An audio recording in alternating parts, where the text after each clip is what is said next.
Welcome back, coaches. Today we got a great guest with you here, Coach Jay Wilkinson. Coach, introduce yourself to our audience.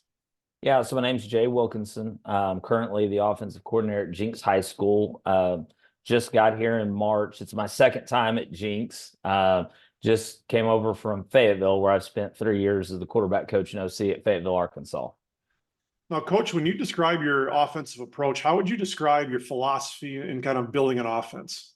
So it's kind of been a little bit of everything, dating back to my first experience at Jenks. We were pretty multiple, started out kind of under center, full back, tailback, kind of old school power football with some inside zone sprinkled in. And then my next stop as head coach at Metro Christian, we were 10 personnel, no huddle, air raid. And then from there, it's just kind of evolved. And so we're kind of no huddle spread, a little bit of an air raid philosophy as far as designing it. But we've kind of expanded on the air raid and have quite a few different concepts that we've added in to the thing. And so I wouldn't say we were, completely air raid. But we've thrown it around the last few years at Fayetteville. We were fortunate enough last season to win a state championship. And, I think our quarterback threw for over 50 touchdown passes. So I only had 2 or 3 interceptions. So that's the thing I'm most proud about, is being able to throw for that many touchdowns, but having that few picks. And so, we just kind of, again, I know the air raid stuff is, a lot of short passes to guys in open spaces and stuff. We've kind of expanded on that, and we take quite a few shots deep. And so I know that's one of the things we're going to talk about today. Who've been some of your biggest influences in developing your offensive approach? Oh, man. So, obviously Coach Trimble at Jenks, legendary coach, passed away a few years back from ALS. Gave me my first shot. And so he kind of mentored me through that process because he was an offensive coordinator at one time. And so started, and then obviously the air raid guys, Tony Franklin, going to a couple of his deals was a big influence. And then I got around David Yost back when he was at Missouri, when they had all those great teams with Gary Pinkel, and he shared a lot of stuff out of Empty and kind of how they built things. And then just from there, guys like Andrew Coverdale, more recently, guys like Josh Herring, I've been fortunate along the way, just have 10 million contacts. And so I'm on this study right now on self-scouting. And so, just reaching out to different guys, like the guys at Oklahoma State have always been good. One of my best friends is now secondary coach at OU, Brandon Hall. My quarterback that I had at Fayetteville signed with Minnesota, so their coaches have been great. Todd Monken's a guy I've known for a long time. It's a little bit harder to get in touch with him now in the NFL, but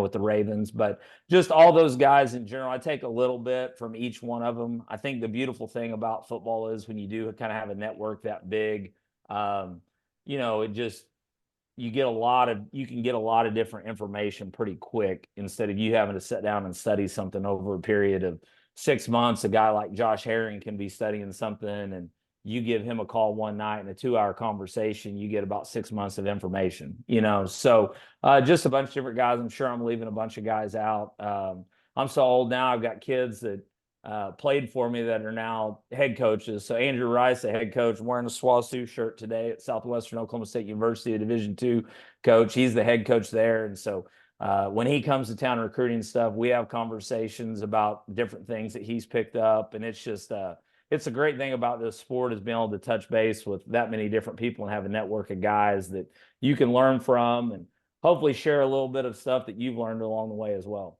Absolutely. Now, Coach, one of our big topics that we're going to cover here today for this clinic is going to be your vertical passing game. So without further ado, turn the mic over to you and talk a little bit about your vertical passing game. Yeah. So again, kind of touching, going back to, we were an air raid. I mean, we threw the ball, short quite a bit to guys in grass, a lot of screens. Then when I went to Broken Arrow in 2017, we were a little bit heavier personnel, kind of a run first. And so a lot of our throwing game were going to be play action shots downfield. And so we kind of built that into what we did in 7-on-7, because I'm kind of a believer, whatever you do in 7-on-7 in the summer, you need to practice what you're going to do for that upcoming season. And so, we had a lot of success with it in 7-on-7, and I've been blessed the last, 5 or 6 years to have some guys that can run. And so we've just kind of carried that along with us. And I think now people are finding out within studies and stuff that the more explosive plays you can generate, a lot of times have a profound impact on the game. And so, we're always out to create those explosives. And so what better way than to throw the ball over the top of the defense? So let me get this screen shared and we will get going. You have that, Coach? Yep, everything looks great. All right. So that's my contact information. If anybody wants to ever reach out, leave my Gmail on there. That way, if somebody's watching this a few years down the road, you can always get a hold of me that way. And then at J Wilkinson is my Twitter. So we're going to talk about one concept in general at first. But before I get to that, one of the things that really made an impact on me as far as throwing the ball down the field, and really all of our passing game is I was meeting with Casey Dunn one time, the offense coordinator at Oklahoma State, and he talked about the importance of basically defining, especially your deep routes, the landmarks on the field and the depth at which you want them thrown and caught. And so I know this is pretty standard stuff, but this is one of the first things that we teach our quarterbacks and our skill guys is basically the different parts of the field, what we call them. And so for us, we start basically on the upright. So obviously everybody knows that, but you would be surprised that kids don't know that, goalposts, uprights, whatever, that they don't understand that what those things are. And so we teach, basically both the uprights starting out on the field, obviously the middle of the field being one, but uprights a big one for us. The hash, the area between the hash and the numbers, most people call the divide. We call it the divide.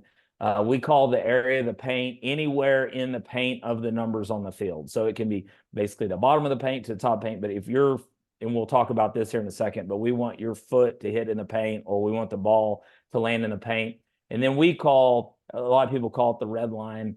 Outside, we call it the edge, the area between the sidelines and the paint. And then over here, we'll get a little bit more specific out here. If we really want to push the ball outside the edge, almost like a cover 2 hole throw or something like that, we'll talk in terms of the ticks, the outer part right next to the sidelines, and then the top and the bottom of the numbers. So we really define those.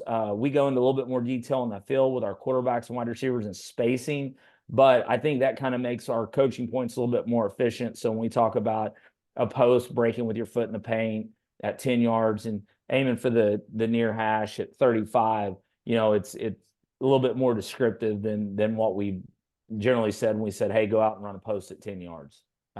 So again, that's one of the things that I feel like has really helped us. So how this relates to this talk, like a lot of our deep balls, we define where we want those to land with the quarterback. So like, again, if we are throwing a post route, we want that ball basically on or near the hash. So we always aim for the hash to maybe inside, depending on what kind of release the wide receivers broke. And we want that ball anywhere between 35 and 40 yards for a high school kid. Now we've had some kids that have had elite speed that we might have pushed it down the field a little bit further, but generally we want to try to get that thing around 35 to 40 yards on or inside the hash. Same thing with like a go ball. So like one of the routes that we'll talk about here in a second, we're going to throw basically just a deep ball outside, call it a fade. We call it a go. But we want that ball to land somewhere in the edge, again, around that 35 to 40 yard mark. So different than a quick game fade where maybe we're trying to, throw quick game. We would land that around 25. This is going to be more of a drop back, kind of a progression read, and we're letting it go outside. Again, we kind of feel like that 35 to 40 landmark for high school wide receivers. And so that being that descriptive for us has really helped. It helps us in routes on air. It helps us in our quarterback drills, because now when we go down and we practice posts with the net, we can put the net down here, around 37 yards, basically just inside the hash, and our quarterbacks can get reps. I tell them all the time, if they go out with buddies, their buddies aren't going to be able to run 10 posts without dying, but they can set them down there where we set the net and drills, take drops, and practice throwing to those spots. And feel like that's really, really helped us over the years. So I wanted to share that. the first route that we'll talk about is double, which a lot of people have seen. How this kind of came apart for us was when we were at Broken Arrow, we were looking for a way to basically be able to chip a good rusher. And so within our research of looking at playbooks and film and some of the NFL playbooks, we saw, basically a route called double. And so then within our studies, we talked to Coach Bath, who was at Wyoming. He kind of talked us through it one off season, and so we added it. And the beautiful thing about it is basically it's an easy progression for the quarterback.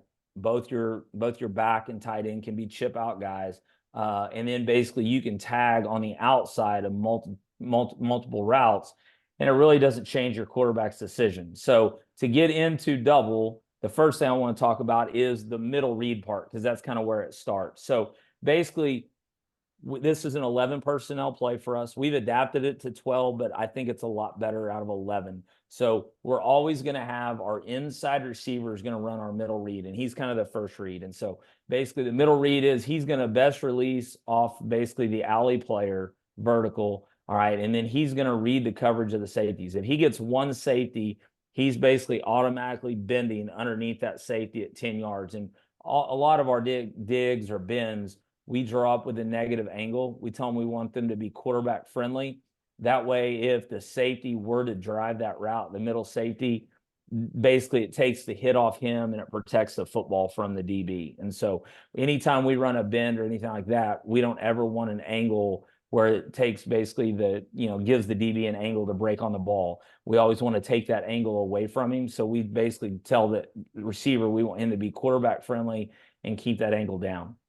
If it is a too high safety, he is basically running to beat the safety over the top of him. So again, what his angle looks like basically is going to depend on how this guy plays. If this is a cover 2 safety and he's off the hash, he's going to stick that thing and keep it a little bit higher angle, when thinking a big play type possibility, and basically be able to clear any type of linebacker. If the safety's a little bit down, more like a quarter safety, then he's got to come flat across that guy's face. So it'll almost look like a dig.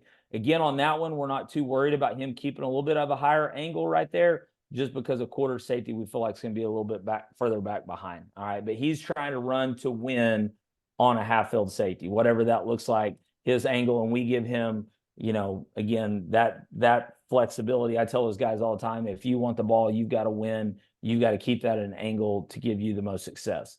And so he's the first read for our quarterback. All right. So he's looking basically to throw the H the ball first.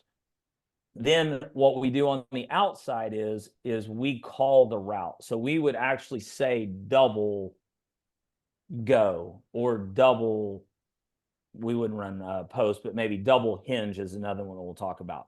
All right. And so whatever route gets called, both the outside receivers are running that route. All right. And so we'll get to those here in just a second.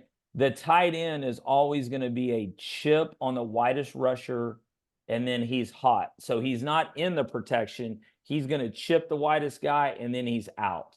The tailback is basically always in our 6-man pass pro rules. So whichever way we have him within the slide, he's always going to be pass pro first, and then he's going to swing. And typically, we always have this thing where the tight end is going to chip, and then he's hot away from the side the tailback swinging. So that way the quarterback basically always has an outlet down as 3, whether it's the tight end out or the tailback on the swing. All right. So a little bit more in depth for the quarterback. So when we come up quarterback-wise, we are looking at the safety away from the inside receiver. All right. So we want to make that guy basically make a decision whether he's going to double out on number 1 or he's going to work back inside to the inside receiver. If that guy stays on the hash or looks to double across, then we're throwing basically the one-on-one to our single receiver. Now, the beauty about this is you can do this out of formation into the boundary. You can run it just standard formations where you're putting the 3 receivers to the field. It doesn't matter. Nothing changes with the read. If you do go FIB, especially in high school football and the ball's truly on the hash, it can get a little bit tight because you want this receiver, the inside receiver, his middle read, to break as close to the hash as possible. So sometimes when we do this, our inside receiver, because his rules, it'll almost look like we're bunching him down really close to the tight end, because his rule is he wants to break on or near the hash just so we have good spacing there. So again, he's reading in a too high look. He's reading this near safety. If this safety is off the hash, basically he knows now that this guy's got to win versus his safety, and that's where the football should go. All right. If we just get a matchup we like to the side of the middle read receiver, we can take it. Again, that's kind of a game plan deal, a matchup type thing. Every now and then we will get some type of rotation this way where it almost ends up one high back this way. So the one-on-one ends up over here. And ultimately that's what we're looking for, is we're looking for basically how can we get one-on-one with one of these three receivers is kind of what we're looking for on some type of vertical shot. So again, we're always basically going to call something a little bit deeper on the outside route. We're going to take a shot down the field. And we feel like we can do that because we're chipping the widest rusher here and getting him out, and 6-man pass pro. All right. Now, if we were to get an all-out blitz, cover zero, when we chip this guy, we do tell the quarterback he's got the option to check that thing down to the tight end. We haven't done that but a few times. And I'm not for sure if we even have one on the teach tape. Maybe one. But again, it's been a good way for us to push the ball down the field. All right. So these first clips are going to be middle read clips. So they're all going to be this receiver on or near the hash, pushing up to the safety's toes and winning off of this safety. All right. So in a lot of these, like in this look, the quarterback should get the ball and his first look should be at this safety. Now, we might be off of this safety just because of how he aligned originally off the hash, because this receiver is pretty good. So we felt like we were probably going to get double here. So again, these are the H winning on the near safety. So kind of give you a look at some of these. And again, we want to push him. We say 10 yards, but you really want to get to the point where you're trying to step on his toes and break off of this guy. And then the quarterback's just got to fill the ball through these windows of the linebacker. So again, you can kind of see right here, he breaks across his face and he feels like this guy's pretty tight to him. So he really can't keep it on an angle. He's got to basically keep this thing a little bit flatter in there. All right. So that's a pretty good look of, him breaking basically on or near the hash. And we'll talk about the outside routes that we have going on here in just a second. So here's a look at an end zone. So again, I think the quarterback doesn't really peek this safety because of how wide he is initially. He knows right now he's going down the field to the H unless he gets some type of rotation that's going to take him to the field number 1 right here. Okay, here's another look. So again, safety's way off the hash in a position where he could double, especially now alarms start going off when the corner's in a little bit tighter, almost a cloud position in the boundary on this type of look with the safety wide.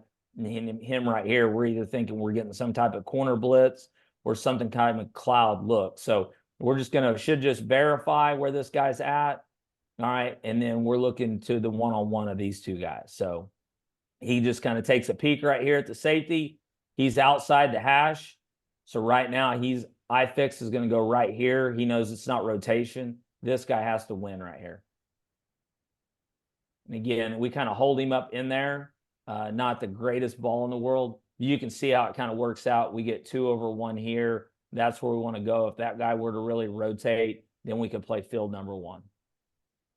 And you can see right here, now we're in a 2-by-2 look. So we put the tight end into the boundary. His rule doesn't change. Now the back's to his side, so he's looking to chip, and then he's hot.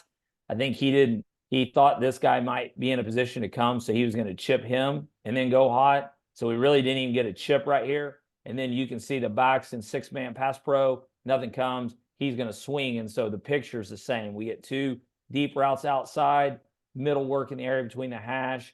We basically get a hot and a check swing here in the quarterback's window. If the end zone cut off a little bit.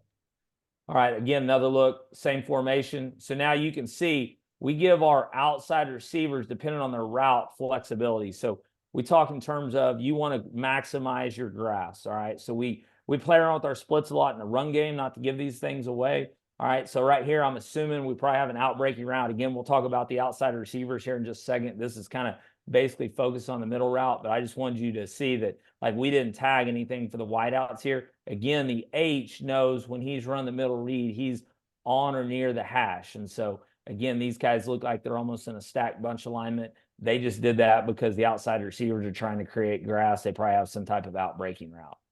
Yeah. All right. So again, now the rules still say the same. So we have a safety down on the tight end.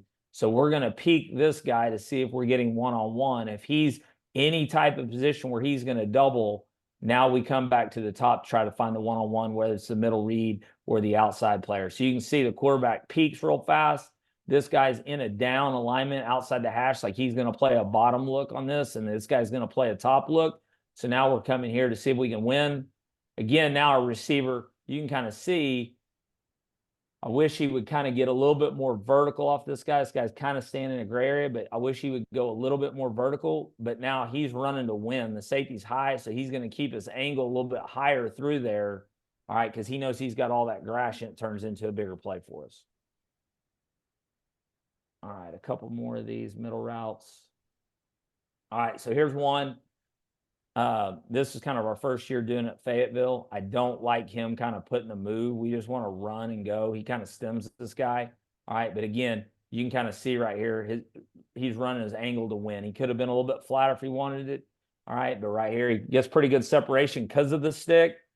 All right, and so again, you got to make the middle safety work. You can see the safety right here off the hash. All right, so quarterback just kind of should just peek to verify it. And then he's working basically the middle of the field route to the outside one-on-one.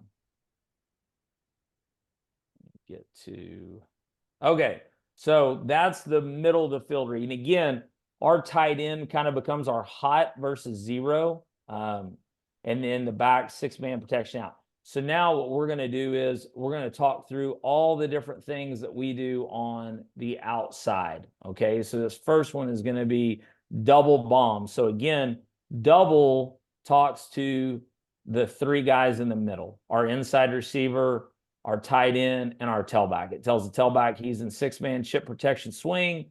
Tight end's going to chip, he's hot, and it tells our middle or inside receiver that he's going to run the middle read route. Then the word tagged at the end is going to tell both outside receivers what to do. So when we go bomb, it's basically like your fade. We just differentiate it because a fade route for us is a quick game route that we're going to throw a little bit quicker. We're going to read the corner. Bomb, basically now we are best releasing the corner. On a fade, we always outside release. Bomb, we're best releasing the corner, and we are going to push the ball down the field again. Our aiming point is somewhere. We want to throw this thing. We want the receivers to basically try to hold the bottom of the numbers. We want to throw this thing 35 to 40 yards, what we call the edge right here. Okay, and again, nothing changes for the quarterback. No matter what we call, if double precedes it, it is middle read first. Okay, we're reading the safety away from the middle read. If that guy is in any type of quarters or anything like that, we get one-on-one, we're throwing it. If he comes off the hash, now we are basically peeking at the middle read to the one-on-one to the field. All right, and again, the only time really this comes about is a matchup or some type of rotation hard over the middle read route. All right, so here's some double bombs. So again, we're 3-by-1 right here. You can see we get a little chip on the widest rusher, and then we get a shallow, which basically becomes our hot. Tailback stays in right here. Okay, so now we get a 3-high safety look. Okay, so right now as we peek down the middle of the field, the safety stays in the middle. We know right now we're off of that. Okay, here's our near safety. He's off the hash, so we're going to lose this. So our throw now becomes all the way out here to the field. All right, so again, we're taking a drop. We're letting this thing fly. Again, now we land this one a little bit further. We have a really fast kid. He's playing the SEC now. You can see how it holds everything inside. This safety's now basically in here on the hash, hadn't got any depth. And we get a big ball outside here to our best wide receiver that year. You can see the quarterback right here just kind of peeks. Again, peeks to make sure this guy stays in the middle. fills this guy off the hash. He knows it's now back to the one-on-one. I know the question's going to come up. Well, if they, played true double cloud and they were off the hash, they kind of got us. That's where you got to get back into checking the ball back down to the back of the tight end, for instance. Okay, another one. This is, again, double bomb right here. So, again, now we're 2x2. Picture doesn't change. We're still middle to read. We're still reading the safety away. If we get one-on-one, this is what we want to take. All right. Assuming that we get assuming there's a safety maybe off of our screen here. Let's see. See if I can get to, yeah. So that's why we're not there. We can't see this safety on the wide. So let me go back to the wide. So there's a safety off the hash over here wide. All right. So right now we're going to basically peek that guy. We know we're losing this. We're playing middle read out. He knows basically, again, this is kind of a game plan deal for us. You can get some like linebackers that are really deep, cover this middle read. Well, again, quarterbacks, we're trying to find the one-on-one. They've got two over our outside receiver here.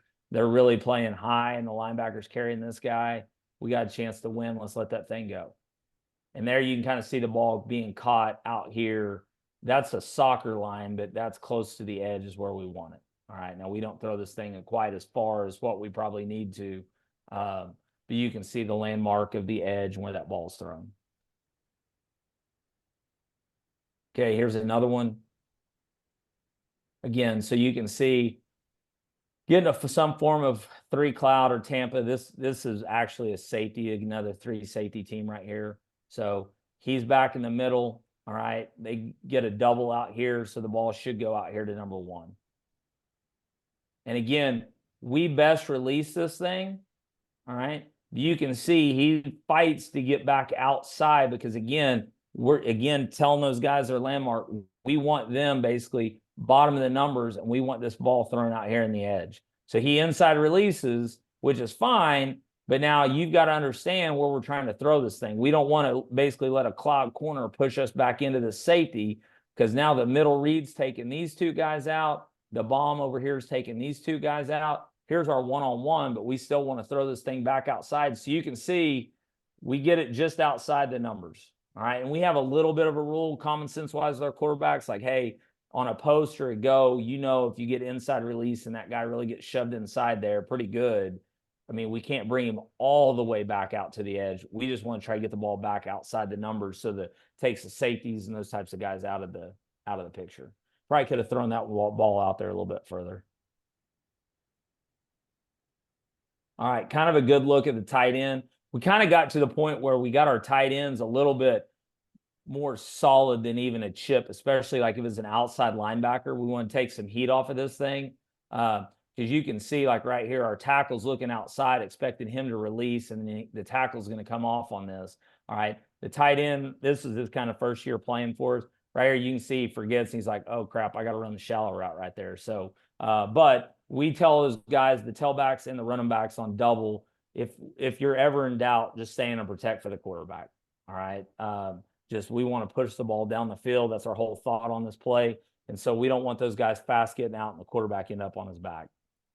Okay, so another one. So now we've got basically we're rolling to 3 right here. So again, we're looking for one-on-one right here. All right. So that safety, if he's going to be in the middle of the field and he's not in a position to take this thing away, then we want to play it.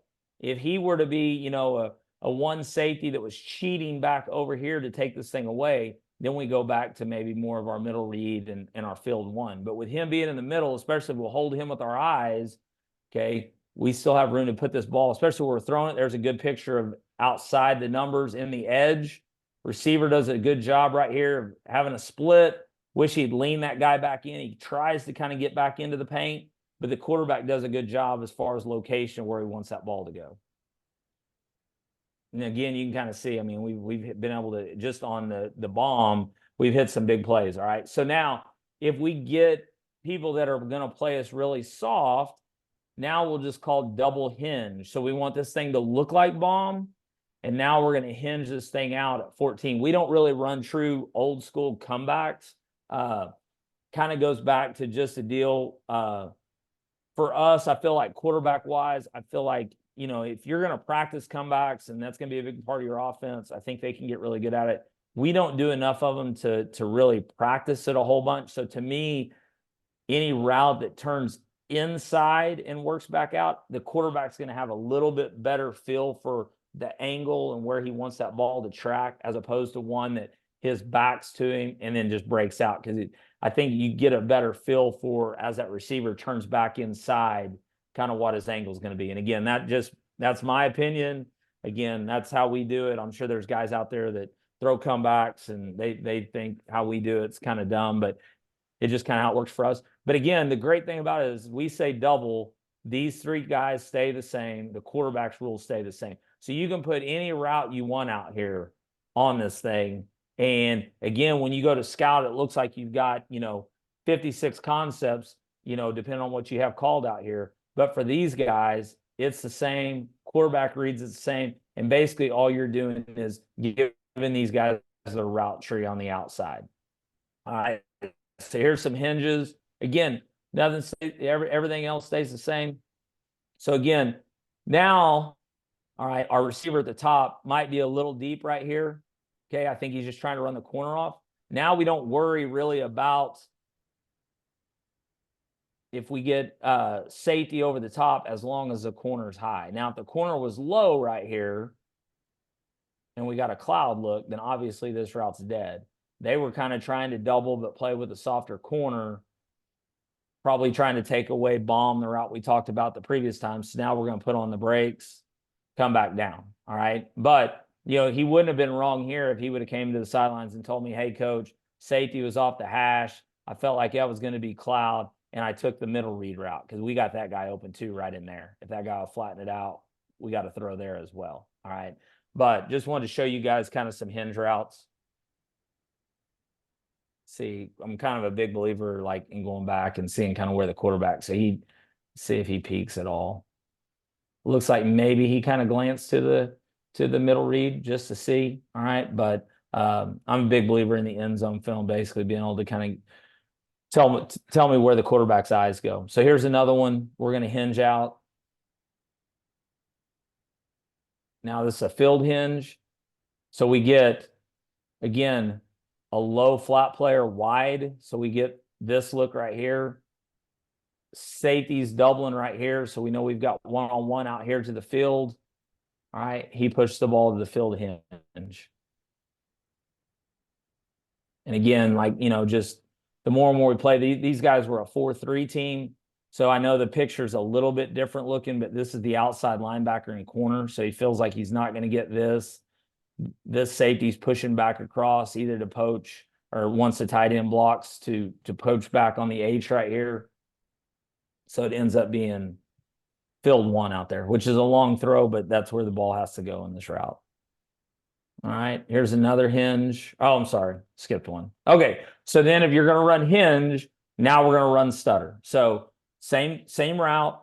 Now we're going to shorten this thing down. We're going to push to 10. We're going to stutter our feet, and we're going to go. Okay, so again, now this is the third thing that we've covered on double, and nothing's changed for the quarterbacks in the meetings. It's still, we're still doing the same talking points. Again, now we might, talk a little bit more on some of these routes about matchups and the looks that we're wanting, but if he just follows his double rules, everything else still applies. And again, the thing I love about the route is you say double, it tells basically these three guys and the quarterback what they're doing, and then you just give these guys one route and they can run as many of them as you can teach them. All right, so here we have stutter. So again, same thing. We've got double stutter right here. So we're thinking this guy, well, safety's already telling you, hey, he's off the hash high. This guy's dead.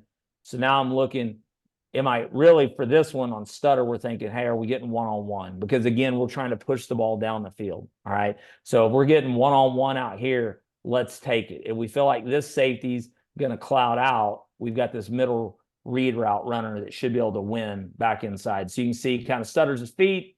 He drifts a little bit. We teach our quarterbacks to separate the hands on some of these double moves. So you can see my quarterback pump the football. All right. I think just in talking to DB guys, they do such a good job now of, with their eyes, that I don't think you can pump with your front hand on the football. I think you got to separate hands. That tells DBs to start triggering. So we teach our quarterbacks to separate hands right here. He separates and pumps. resets his feet, lets the ball go. All right, and we get a touchdown right there. You can see right there. Did a great job of separating, reset my feet, let the ball go. And again, ball's placed in the edge. All right. So my biggest thing on deep balls as well is like we want to throw one that's catchable. Like it drives me crazy to like overthrow a deep ball because especially like a lot of times when you have guys that can run or on double moves or something like that, when these DBs get with their back to the quarterback, it drives me crazy for us to throw the ball 5-10 yards past them because I'm like, even if you leave it just a little bit short, a lot of times, unless he's just a great DB, you might get pass interference. He's going to have trouble really tracking the football once he turns his back to you. So, big believer in that. Like, let's throw the ball catchable. Like, so I'm harping on our guys all the time in routes on air. Like, anytime we overthrow deep balls, it drives me crazy. So, all right, here's another stutter. Now we go formation, the boundary. So here you can see the spacing of this kind of gets a little out of whack. The H kind of really has to work hard to get back into the hash. We do this a little bit more on times where we're trying to get maybe the one-on-one to the field to give them more room. So we kind of did this thinking, hey, we're going to push this ball to the field. This isn't a great example I want to put on there because it's FIB. This is my quarterback's first year as a starter, his junior year, first game. You can see we get him to kind of bite up on the stutter. Now we just don't get a very good football. All right, and the kid ends up making a good play. But again, you can see once the DB turns his back to the quarterback, they have a hard time finding the ball. They end up playing the guy. So we throw this thing short, but it works out again because the DB can't find it. And so that's why I'm always, hey, even if we have to leave a little bit short, I want to give our guy a chance to catch the ball. Okay, so we throw a lot of double posts. All right. So one of the things we like to do, again, to keep this double concept in there is we throw our double move a lot of times off of our double post route out of this. So we'll call double pout. So both guys are running a post, corner, post out for us. But again, staying with this broken record theme of double is double to the three receivers inside and the quarterback. All right. Now the outside guys are running the post out or post corner routes. Okay. Still kind of same thing in the same thing. Really, honestly, trying to get this one-on-one look, the ball, if at all possible. If it becomes 2-over-1, now we're reading this middle read to the outside post corner. All right, so you can see right here, safety's on the hash. Okay, staying on the hash. Again, with an out-breaking route, this guy's really got to fly out to get underneath this thing. Quarterback feels good about it being one-on-one.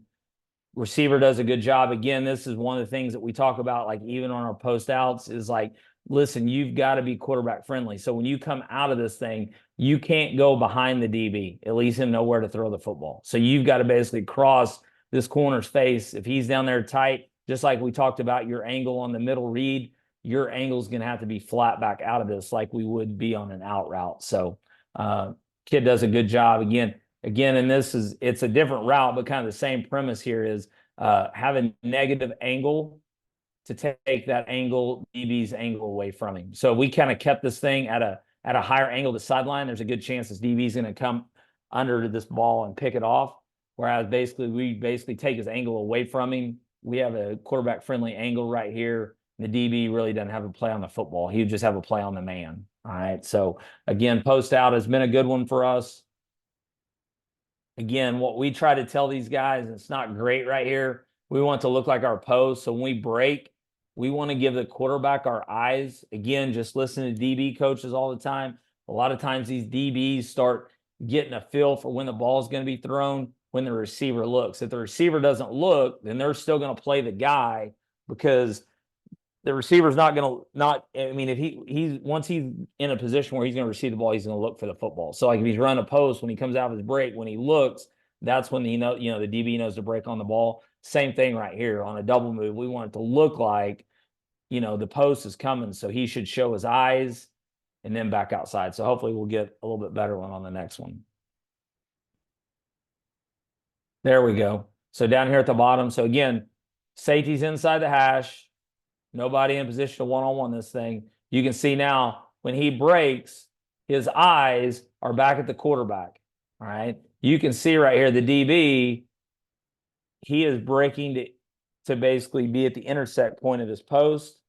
Boom, we come right back out. Now we can have a higher angle because we felt where that DB was when we come out our break. We can have a higher angle right here because now the only person really could take this throwaway would be a flat defender or alley player underneath. So we kind of keep that thing high to give our quarterback a chance to throw it over the top of an alley player right in that window.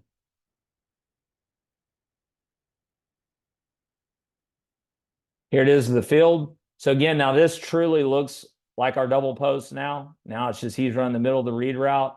This guy's going to break out here and break on the post. So again, it's going to feel like double post to these guys. And we throw enough double posts that they practice enough that they know they've got to get to the point where we throw the post. Again, we get this guy all twisted. Now we come back out of it. All right. Again, DB does a really good job playing back over the top of this. Receiver fills it. He's flat back out of it. That's a long throw to the field. But again, that's kind of where we wanted to go with it. That was kind of our guy. So that was kind of a game plan deal for us to take it back out here on this guy. That was a big third down conversion for us, like 3rd and 14, 3rd and 15.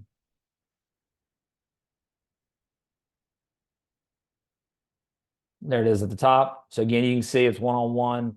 They basically push the safety over. So now we know we're playing this guy unless we just get some kind of alley player screaming outside. Again, you can see this is a really good look. This is second year at Fayetteville, so these guys have heard this 10,000 times. When he breaks, he looks. You can see his head right there looking back for the ball. This guy's going to fill post. He's going to feel like, hey, I don't have any help. I got to run. Breaks back out of it, run through any type of contact. And that's the coaching point on the double moves are the closer proximity you are to the DB on a double move, expect contact. They're going to grab you. They're going to hold you there. If you have them beat, that's their mechanism to basically make the game fair again. So expect contact, run back out of it. We end up getting a good ball and a good catch there.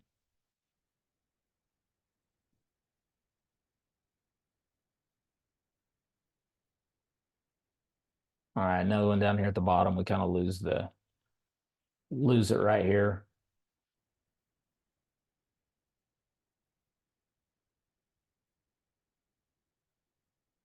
Not a very good clip. Okay, and so then I think this is oh no, we got 2 more. So then double Okie now, we are running double speed outs. Okay, so now on this one, really we're thinking we're going to throw one of these guys the ball unless we feel like it's cloud, and then we're going to throw the middle read. So the quarterback changes just a little bit because they're a little bit quicker routes. So the timing of it. So he's got to really do a good job of pre-snapping like, hey, am I going to get cloud? If I'm not, I'm going to choose the side I want to go. I'm going to 1, 2, 3 and let this thing go.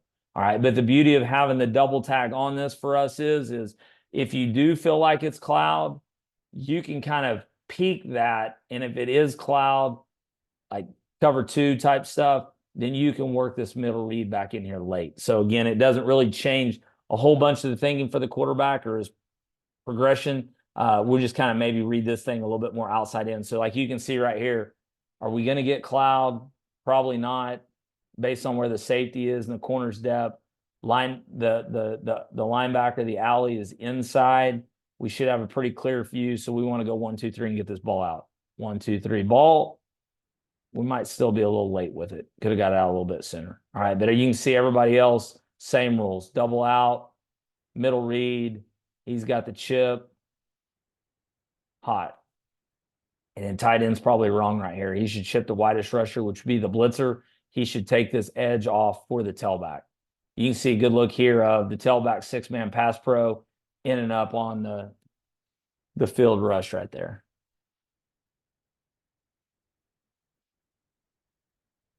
All right, so then if you're going to throw basically the double out, I'm a big believer in having the double move off of it. So we call it nod. So we're going to go now out and up.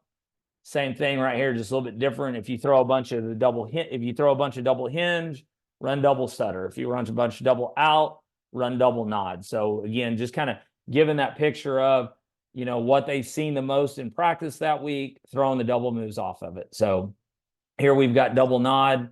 Again, everything's the same for the quarterback. We're a little fast down here at the bottom. All right. I don't really like his nod per se. All right. But he ends up winning on this route.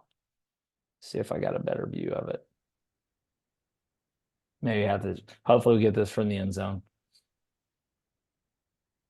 Again, quarterback's gonna, same thing we did on stutter.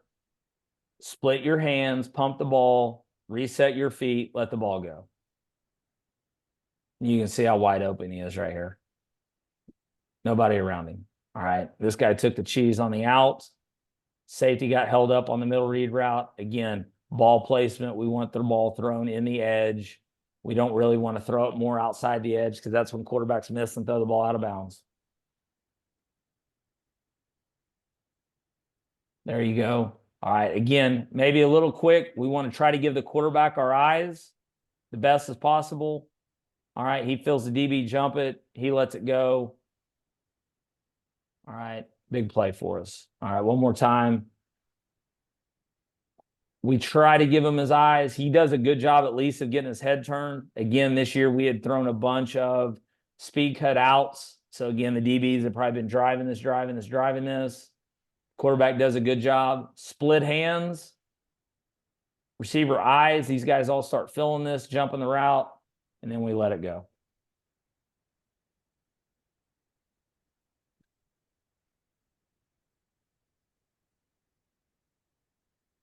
At the top, not as good a job. He leans, gets his shoulders, but we really stress these guys.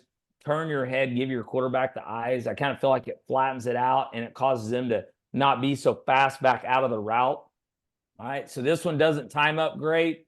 All right, quarterback is wrong here because he doesn't pump the ball. All right, you can see right here, just even as bad as this one looks, what happens to the DB, let it go. All right, we miss this thing. Again, this is what happens. And again, I blame this one a little bit on both of them. The quarterback rushes this thing. He doesn't pump. So he doesn't have a good feel for where the guy's going to be. The other thing is the wide receiver splits too wide. Okay, so he's on the bottom of the paint right here. He needs to be more towards the top of the numbers to give himself room because when he comes out of this thing, we want him to be in the edge. It's like when he comes out of this thing, he's almost on the ticks. Now the quarterback feels like he almost has to be perfect. So it's kind of on both of them a little bit. Quarterback doesn't pump the ball. He's too fast, doesn't see where the receiver's at. Receiver leaves the quarterback no room right here. All right, but again, I just wanted to put this one on there just for teaching for us. Again, just kind of seeing this thing out.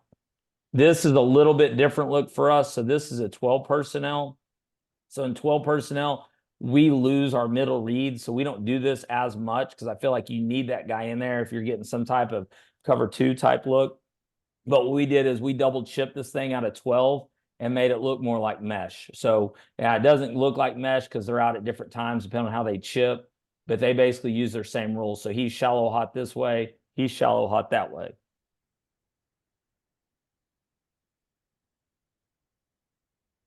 Okay, so that's all the double. Okay, and so again, that's been a big one for us.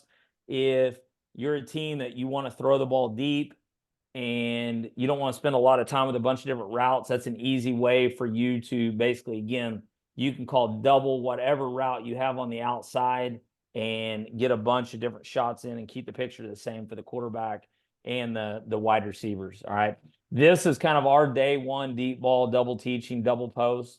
All right, so what we do is always do a 2 receiver set. The outside guy is running what we call basically, I call it a big post. We just label post in our playbook, but he's going to run a 10-yard post. Again, our coaching points, be in the paint when you break. So I don't care where you line up. I don't care what release you have to have, but at 10 yards when you break, your outside foot has to be in the paint. All right. When we break, we want to drive for 3 steps, aiming for 35 yards on the hash.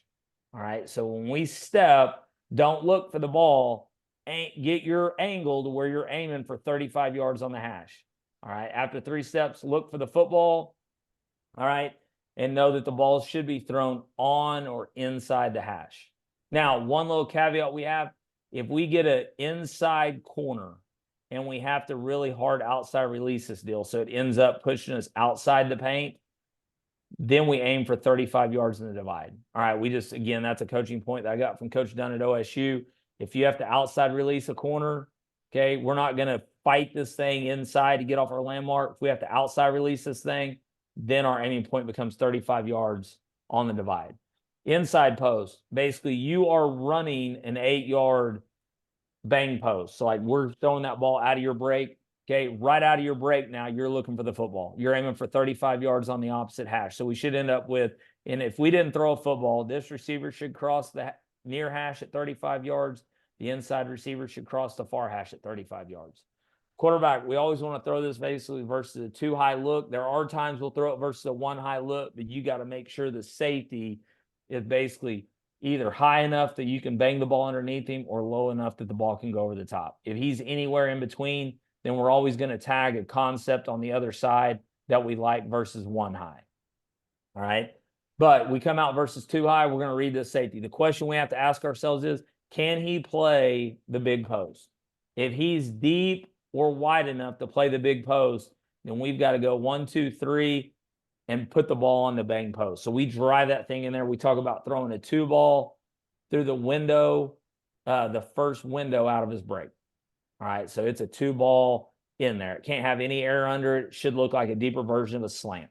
All right, if the safety is down, if he is low, if he is not in position, we're going to go 3, take basically 1 step up, and we're going to let this thing go. And we should have a pretty good feel for where we want to land this ball, whether it be on the hash, inside the hash. Sometimes we'll get enough of the field that we can throw it dang near on the upright. All right. But again, that's at the quarterback's discretion. The only place we can't throw it is outside the hash unless we know the receiver is released outside and then we throw the ball in the divide. All right. So again, that's kind of a lot for just double post, but again, it's a day 1 install. We spend a lot of time with that deal and our kids get tired of hearing it. So these are all bang posts at first. So when we do teach tapes, this is like right off of our teach tape from this spring, we're always going to show the quarterbacks this first read. Okay. So right here, we get safety deep. So yeah, he's not wide, but he is deep where we don't think we're going to be able to throw this post over the top. We need to go 3 and we need to throw this bang post in this window. All right, so right there, we might be a tad bit late with this. The bang post might be a tad bit early because of this guy, but we do get it in this window, and I'll show you the end zone of this one. So again, our eyes are over here. We look, see, is it 1-high, 2-high, any type of roll? We're looking right over here. Can the safety take away the deep post? If he can, I got to go 1, 2, 3, and I got to be ready right now. That's why we're late. We hitch a little bit. We need to be throwing this ball in that window. All right. See how we almost throw it over the top? That ball should be gone and be thrown a little bit more over. All right. Here it is to a tight inside. So again, you can see now alarms are going off. Press, outside corner, safety off the hash. Alarms are going off. Hey, I might have to throw this bang post in there. So again, 8, stick the route. All right. There's the ball in that window. All right, and that's what you have to do versus teams that are going to play cover 2 is be willing to throw that ball to the inside post right now. Be needy, not greedy sometimes on this thing. All right, here's another one. So we get right here, again, safety's deep, not wide, but he's deep. So it's going to be really hard to throw this post over the top, and especially backs up. So he comes off the hash, so we're done right now. We need to be ready to hit our 3rd step, throw this ball in this window. Right there. All right, so those are all inside post. I think I have one more. So here's one. Again, I told you guys, if it's 1-high. So we get 1-high right here, but look how high it is. So yeah, we don't have the deep post, but we feel like right here that we're going to be able to hit this bang post in the window. So we go 1, 2, 3. Safety's so high right here that basically we're going to stick this thing and throw it right in that window. All right, and it's tight, but we make it work. Give you an end zone shot of this. Again, he feels this safety go back and high. He knows he's losing this. He feels like he's got a big enough window between this guy and this guy that we can throw the ball in there. We talk in terms of always trying to be ready to throw the ball in the front half of the window. as opposed to the back half. Back half will start getting you in trouble with these defenders. If you can let the faster you can get the ball in the front half of the window, it takes this guy out of the equation. Again, he kind of throws it over him. All right, you can see where that ball's in there. One more, one high. So again, you can see the safety right here. One high, he's not going to let us to the deep post. You've got to win on your bang post. Find a window to throw it in here. And again, we ended up basically in window number 2 because the way they pushed this thing. This, again, was our guy. So they're trying not to let him catch the football. He does a good job of breaking it in there. And there's the ball.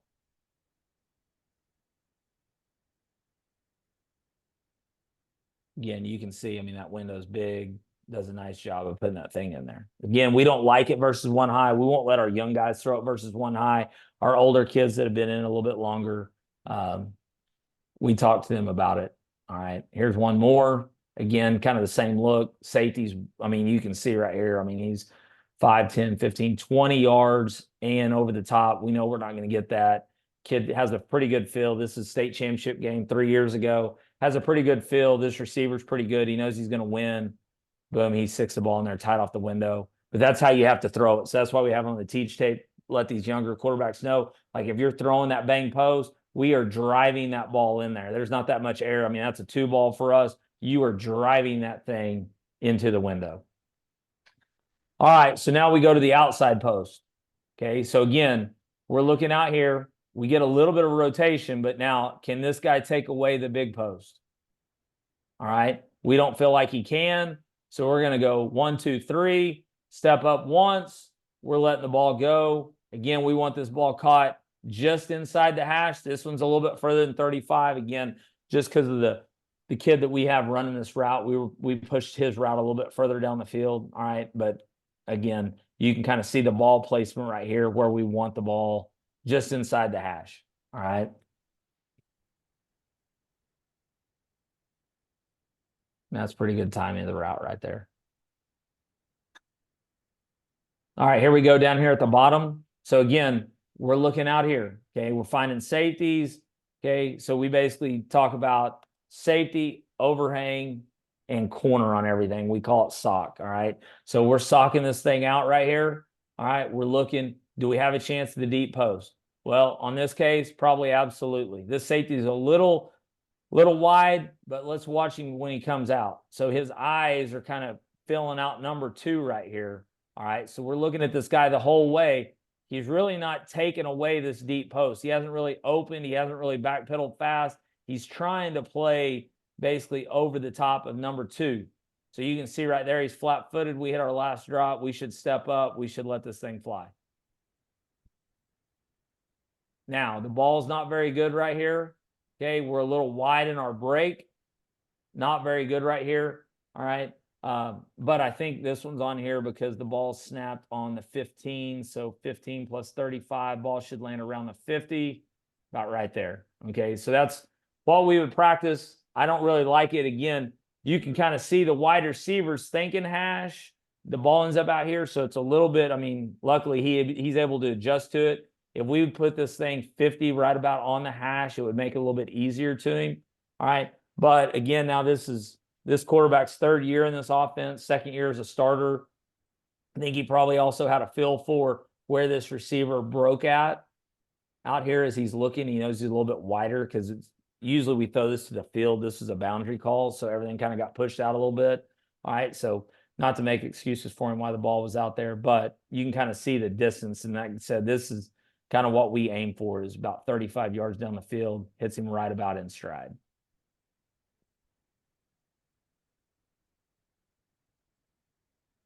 All right, so now we do it out of stack.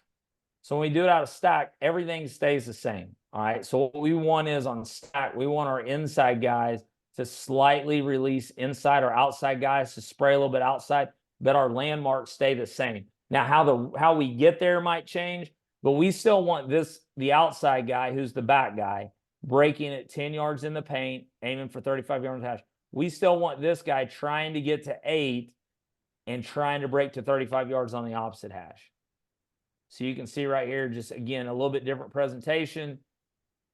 So we get this to kind of clear up the picture. All right. Again, now This guy is real wide, but he's kind of flat-footed. So the quarterback could have taken this probably, but because of this guy's kind of flat-footed in the way he opened, he's going to let it go down the field. Now we hold this one a little bit longer. I want to put this on there so you guys can see how to stack. But this is a feel for, like, okay, we've held the ball a little bit. That guy is almost to the hash. I haven't thrown it yet, so I've got to push the ball a little bit more to the middle of the field.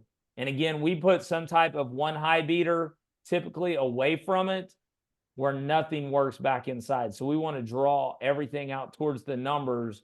So if we do get the ball thrown a little bit late and back towards the middle of the field, nothing's coming in there.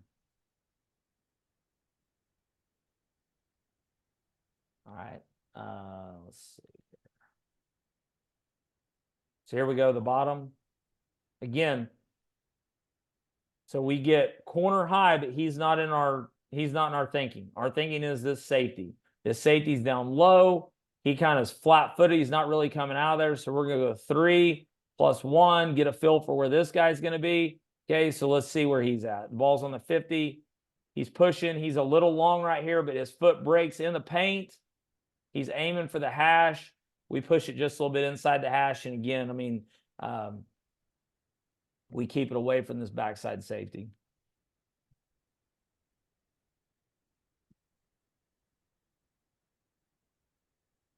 All right, here it is, I think, to the top. So again, safety's down. He's flat foot on the snap. Right now, quarterback knows, hey, I'm not banging this thing. I'm going to go 1, 2, 3. Find where this outside receiver is and try to, like, oh, I lied to you. Sorry, it's down here at the bottom with the tight end. Okay, so we're down here at the tight end. Safety actually goes away. All right, receiver is going to outside stem this thing a little bit more into the boundary. But again, we're aiming back inside for the hash. Pretty good ball right there. Okay, so the ball's, let's call it the 47. 47 should be around the 12, maybe a little bit deeper right here. Okay, a little bit closer to 40 yards. All right, but it's basically right on the hash in there. And again, typically for us, this is a field throw. Every now and then we get looks, especially if we run it to the tight end, where it's a boundary throw, just because a lot of times we'll get quarter safeties that'll really screw down on the tight end. And so we'll throw this thing to the boundary some.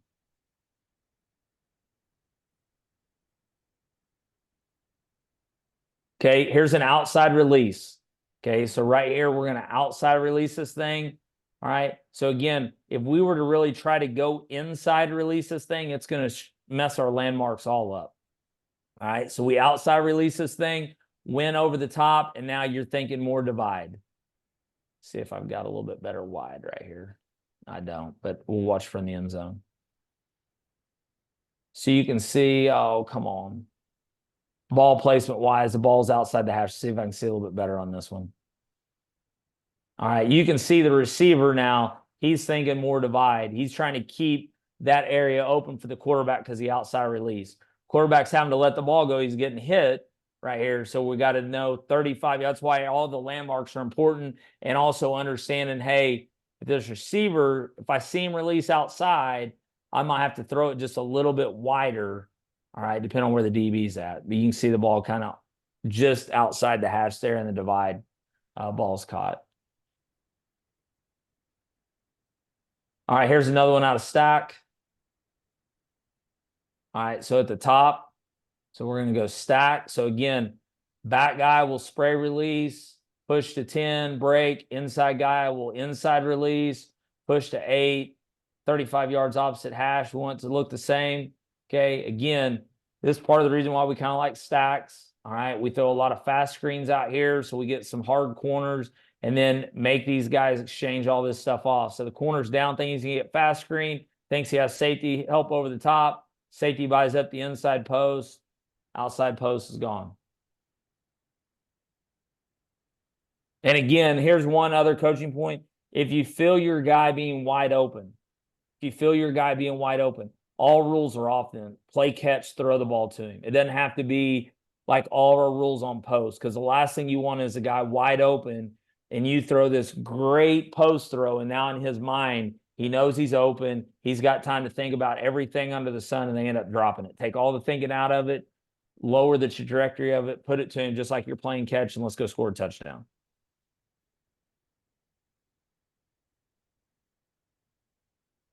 One more out of stack down here at the bottom. Again, shows you pretty good. Like we're a little bit tighter stacked here. Usually we would kind of like them more in the divide. So this inside guy can get to his landmark and the outside guy can get to his landmark. You can see we're a little tight. This guy's trying to spray release. All right. But at least he knows, hey, I break, I'm thin right here. I still need to keep it 35 yards on the hash. Now ball's caught. That's a college hash. So it's just inside the high school hash right there. All right. So that's kind of our double post. Again, those are kind of been some of our concepts. The double pout or post out kind of comes off of this. So if you run a bunch of the double post stuff, then you got to have some type of double move off of it. We like to pout it and we tag it with that double concept because it feels like it kind of gives us some answers. So